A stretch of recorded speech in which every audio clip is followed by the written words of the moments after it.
Mga kabayan, sa kabila ng napakainit na isyu ngayon sa pogo at pagkakasangkot ng mga kilala at bigating politisyan, partikular si Banban Tarlac Mayor Alice Goo, nagsalita na si Senator Robin Padilla at sinabing napapanahon na para tanggalan ng maskara ang mga abusadong politiko na protektor at sangkot sa operasyon ng mga iligal na pogo sa buong bansa.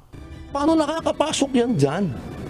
Yun ang tanungin natin. Paano nakapagtayo yan dyan nang hindi nyo alam? My goodness gracious. Patawarin nyo po ako. Ang pwede ko lang sabihin sa inyo ay ang pinakamahalaga sa lahat.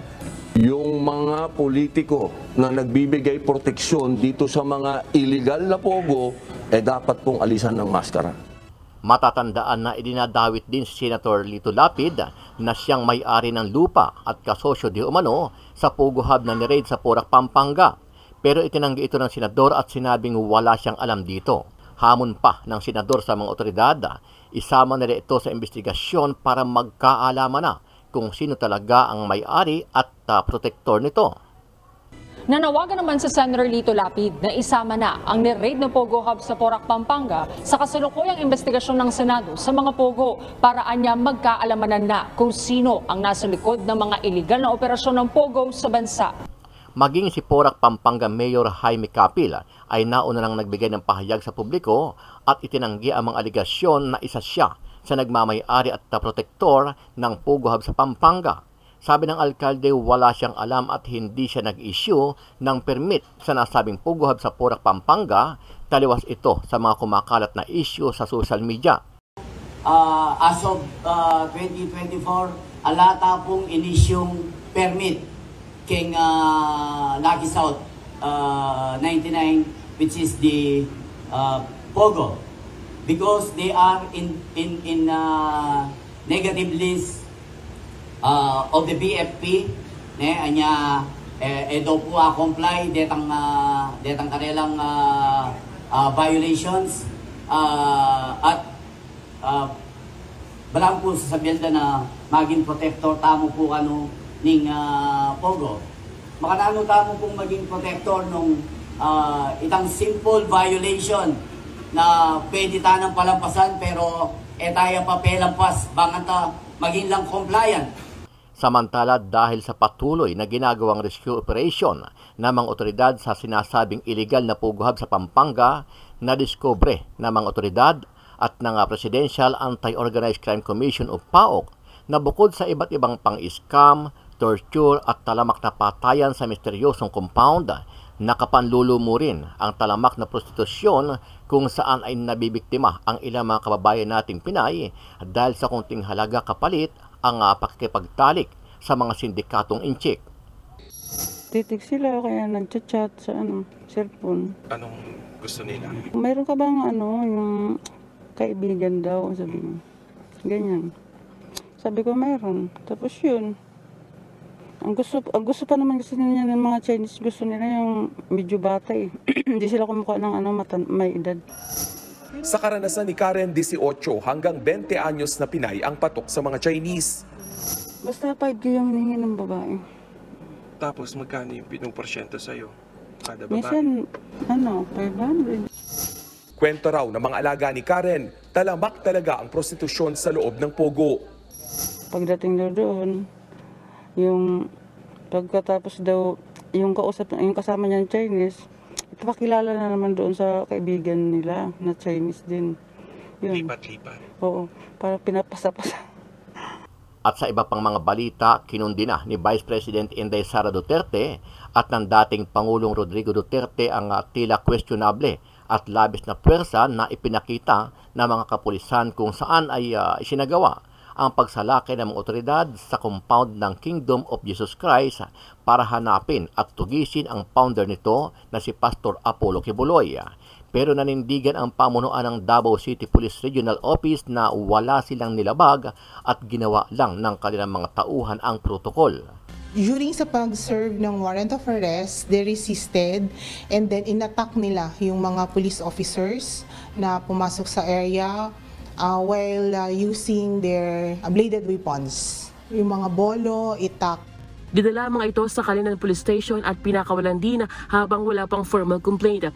Narindigan naman ng Police Regional Office 11 na legal ang kanilang pagpasok sa mga properties ni Kibuloy kahit wala silang dala na search warrant. Wala yung liability in the sense na kasali yun siya sa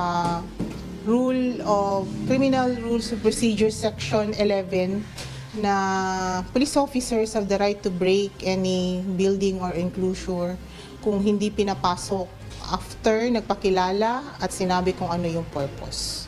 Sa huli nanawagan ang pamunuan ng PNP na sumuko na lamang si Pastor Apollo Kibuloy para ipaliwalag ang kanyang panig at hindi na mauwi sa posibleng maulit pa na komosyon sa pagitan ng kanilang mga tauhan at miyembro ng Kingdom of Jesus Christ.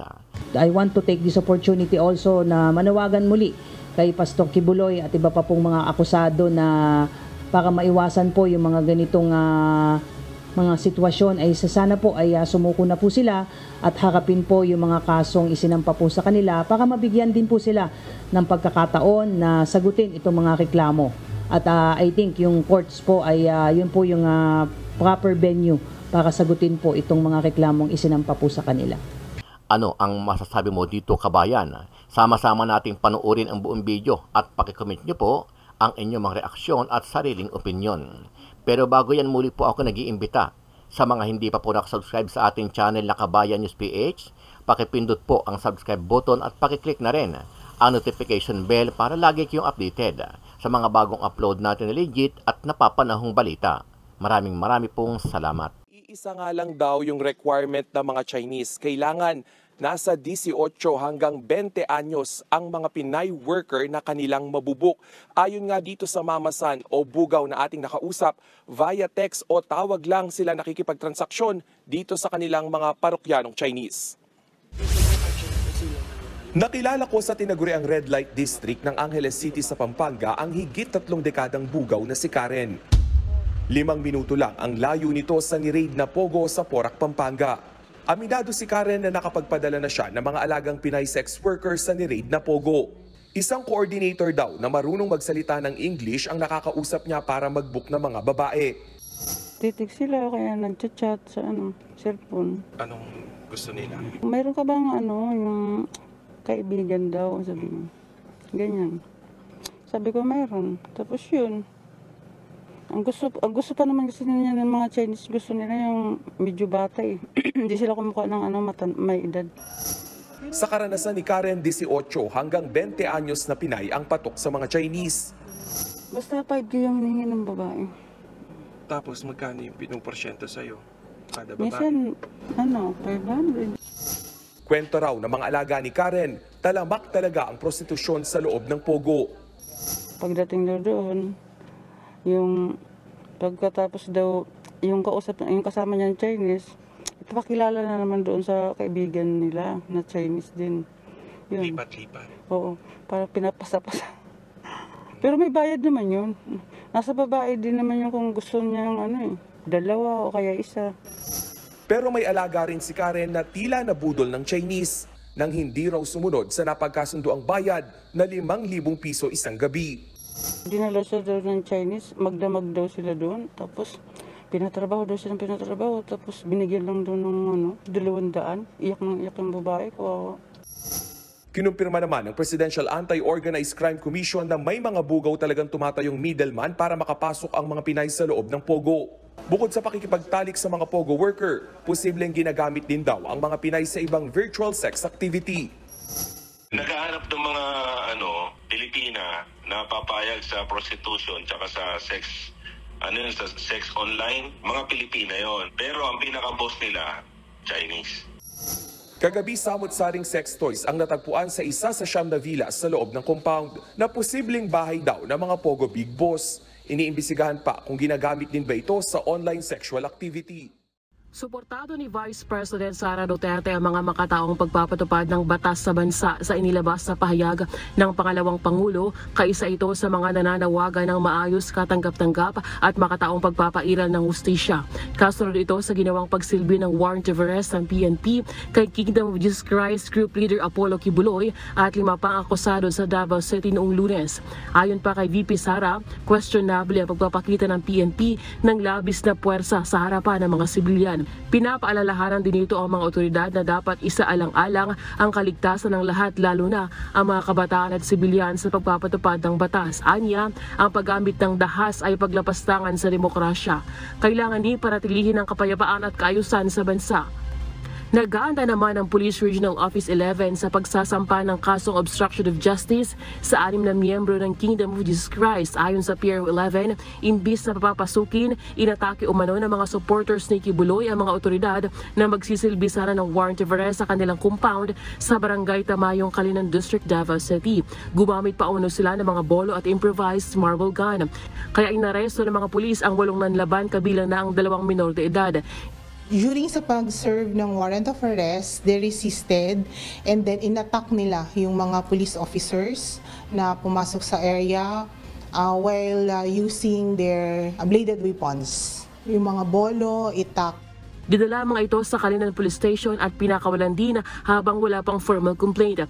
Narindigan naman ang Police Regional Office 11 na legal ang kanilang pagpasok sa mga properties ni Kibuloy kahit wala silang dala na search warrant. Wala yung liability in the sense na kasali yun siya sa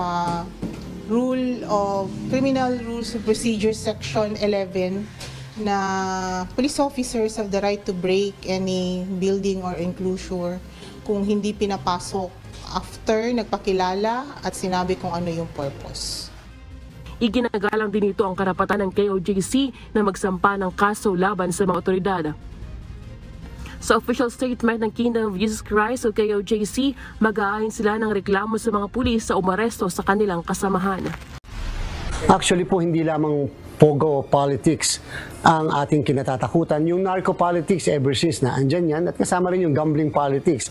Habang papalapit ang 2025 national and local elections, kabilang sa mainit na usapin ngayon ay ang issue ng pogo politics. Pinangangambahan na baka maimpluwensyahan ng mga sindikato sa Philippine Offshore Gaming Operator o POGO ang mga politiko sa pamamagitan ng pagbuhos ng malaking pera na gagamitin sa kampanya. Ayon kay Commission on Elections o COMELEC Chairman George Erwin Garcia, kabilang ito sa kanilang kinatatakutan. Gaya na lang ng narco politics kung saan ang pera galing iligal na droga ay ginamit sa eleksyon. Gayunman, wala anya ito sa kanilang kontrol dahil trabaho ng law enforcement agency ang pagsawata dito. Mas maganda rin na may formal na magrereklamo laban dito. Siguraduhin natin na hindi magagamit yung mga perang yan galing sa narco, galing sa drugs o galing sa pogo o galing sa gambling, sa sugal upang ma-finance ang kandidatura ng isang kandidato. Kaya lang, kakailanganin natin ng suporta rin ng ibang ahensya ng pamahalaan. Sa ngayon, ang tanging magagawa ng COMELEC ay bantayan ng Statement of Contributions and Expenditures o SOSE kung saan mayroong spending limit. Dito makikita kung saan at magkano ang pumasok na pera at ginastos ng kandidato. Isa pa sa nakitang paraan ng COMELEC ay isa publiko o ilagay sa website ang SOSE ng mga kandidato para makita ng publiko at maaaring basihan ng posibleng reklamo sa isang kandidato. Bakit itong isang kandidato gumamit ng plane, wala doon sa listahan? So, yan po, may empower natin yung ating mga botante, yung ating mga kababayan para ma-report sa amin na mali yung sinabmit nilang SOSE. Clear and present. Danger na po yan para sa atin, ano? Naaalarma ang mga senador sa nakumpiska na pinaghihinala ang Chinese military uniforms sa ginalugad na Philippine Offshore Gaming Operator o POGO Hub sa Porac, Pampanga. Para kay Senator Robin Padilla, malinaw na may panganib ito sa mga Pilipino. Ngunit si Pangulong Ferdinand Marcos Jr. na anya at Armed Forces of the Philippines ang dapat magsalita kung may tuturing na itong banta sa national security. Ang dapat anyang tutukan ng mga otoridad ang mga local official na nagkakanlong sa mga iligal na pogo sa Pilipinas. Paano nakakapasok yan dyan? Yun ang tanungin natin. Paano nakapagtayo yan dyan nang hindi nyo alam? My goodness gracious. Patawarin nyo po ako. Ang pwede ko lang sabihin sa inyo ay ang pinakamahalaga sa lahat. yung mga politiko na nagbibigay proteksyon dito sa mga illegal na pogo, dapat pong alisan ng maskara. Gusto rin mo na makita ni Senator Padilla ang plano sa mga mawawalan ng trabaho bago iban ang mga pogo sa bansa. Ayon kay Senate Deputy Minority Leader Rizon Tiveros, pinatutunayan niya ng mga nakitang Chinese military uniforms ang impormasyon mula sa intelligence agencies na may koneksyon ng mga pogo at mga dayuhang intelligence assets. Matagal na anyang nangangamba ang intelligence agency sa mga pogo, kaya dapat na anyang ipag-utos ng Pangulo ang total ban sa mga ito. Maghahain din ng senadora ng panukalang batas na layong ibasura ang batas na nagpapato ng buwis sa mga pogo. Peke man o tunay ang mga nakumpiskang uniforme, para kay Senator Jinggoy Estrada, hindi ito dapat baliwalain ng mga otoridad at alamin kung saan ito mismo ginagamit. Si Senator Sherwin Gatchalian naniniwala ring isa na itong malinaw na ebidensya na banta sa seguridad ng bansa ang mga pogo na naging daan niya para makapasok sa Pilipinas, hindi lamang ang mga sindikato, kundi pati na umano ang mga nais sirain ang gobyerno. Giit ng mambabatas, panibagong rason ito para ipagbawal na ng Administrasyong Marcos ang mga pogo sa Pilipinas. Umapela rin sa Senator Grace Poe na magkaroon na ng maayos na polisiya para tuluyan ng iban ang pogo sa bansa. Anya, magagamit sana sa pangangailangan ng bansa ang milyong-milyong piso na ginagastos ng gobyerno sa kada operasyon laban sa mga pogo kung tuluyan na itong ipagbabawal. Nanawagan naman sa Senator Lito Lapid na isama na ang ni-raid na Pogo Hub sa Porac, Pampanga sa kasalukuyang investigasyon ng Senado sa mga Pogo para anya magkaalamanan na kung sino ang nasa likod ng mga iligal na operasyon ng Pogo sa bansa. Kinundina ni dating Pangulong Rodrigo Duterte ang paggamit ng maraming mga armadong pulis para magsilbi ng warrant of arrest laban kay religious group leader Apollo Kibuloy. Ayon kay Duterte, hindi umano ito katanggap-tanggap lalo't sa Kingdom of Jesus Christ Group Compound at sa school premises ito nangyari. Ayon pa sa dating Pangulo, gusto nitong malaman kung overkill ba ang magiging trademark ng Marcos sa administration sa pagtrato ng mga akusado na hindi pa nahatulang guilty beyond reasonable doubt. Kinwestiyon din ito kung ang nasabing hakbang ng pamahalaan ang kanilang magiging tugon sa mga kritiko ng kanilang administrasyon. Hindi anya maisip ng dating Pangulo kung papaano matitiyak ng kasalukuyang nanunungkulan ang constitutional rights ng mga Pilipino kung ang mga pangunahing karapatan ng mamamayan ay nilalabag. Nabulabog ang mga miyembro ng Kingdom of Jesus Christ o KOJC Group matapos na lusubin ng mga armadong pulis ang 5 properties ni Apollo Kibuloy sa Davao City bandang alas 3 ng madaling araw nitong Lunes, June 10. Sa KOJC compound sa Buhangin District, nagulantang ang mga supporters ni Kibuloy na naghahanda na sana para sa kanilang morning devotional alas 4 ng madaling araw. Mahigit 100 tauhan kasi ng Criminal Investigation and Detection Group, Special Action Force at Civil Disturbance Management Unit na naka-full battle gear at police shields ang nakaposisyon sa labas ng compound. Pero bago pa man sila makapasok ay nakabarikada na sa labas ng gate ang mga tao para sila pigilin. Gamit ang fire truck, sinabuyan ng tubig ang mga staff para hindi na makalapit at umakyat gamit ang hagdanan. Kaya nagkaroon ng tensyon o standoff sa pagitan ng dalawang panig. Ilang mga individual din umano ang nasaktan sa girian. Walang or part lang po ito ng procedures natin in serving warrants of arrest. Pasado alas 5 na ng umaga nang pinapasok ng mga KOJC members ang mga pulis. Ilang mga abogado naman ni Kibuloy ang tumanggap ng warrant of arrest. Sinamahan pa ng kanilang legal counsel na si Attorney Israelito Torion ang mga pulis para ipakita na hindi nila tinatago si Kibuloy sa KOJC compound o maging sa Jose Maria College. 3 chopper din ang paikot-ikot sa taas para tingnan ang nangyayari sa loob ng compound. Ayon kay Attorney Torion, paglabag umano sa batas ang ginawang paghalughog at pagsugod ng mga pulis dahil wala silang search warrant kundi warrant of arrest lamang.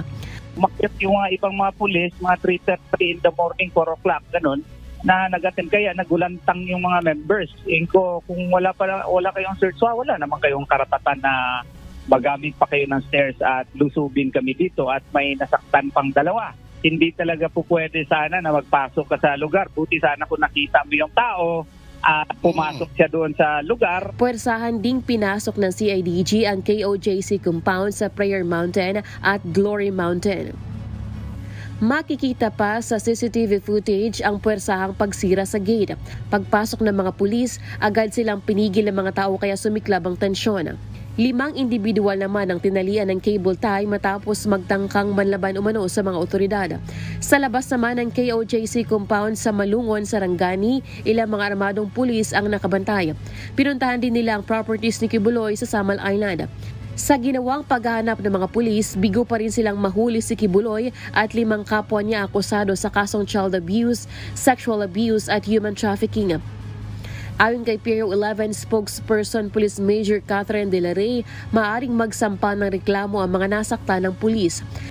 If totoo yung nangyari, the complainant can file a complaint and file a case kung kailangan. Sasagutin naman yan ng PNP. Iniisip din natin baka mag-resist yung mga supporters and followers. Nakita naman yung kanina na nandun na sila naka-standby for any eventualities. Nananawagan naman ang PNP sa mga miyembro ni Kibuloy na isuko na ito at 5 pang akusado para harapin ang kanilang kaso. I want to take this opportunity also na manawagan muli kay Pastor Kibuloy at iba pa pong mga akusado na para maiwasan po yung mga ganitong mga sitwasyon ay sana po ay sumuko na po sila at harapin po yung mga kasong isinampa po sa kanila para mabigyan din po sila ng pagkakataon na sagutin itong mga reklamo. At I think yung courts po ay yun po yung proper venue para sagutin po itong mga reklamong isinampa po sa kanila.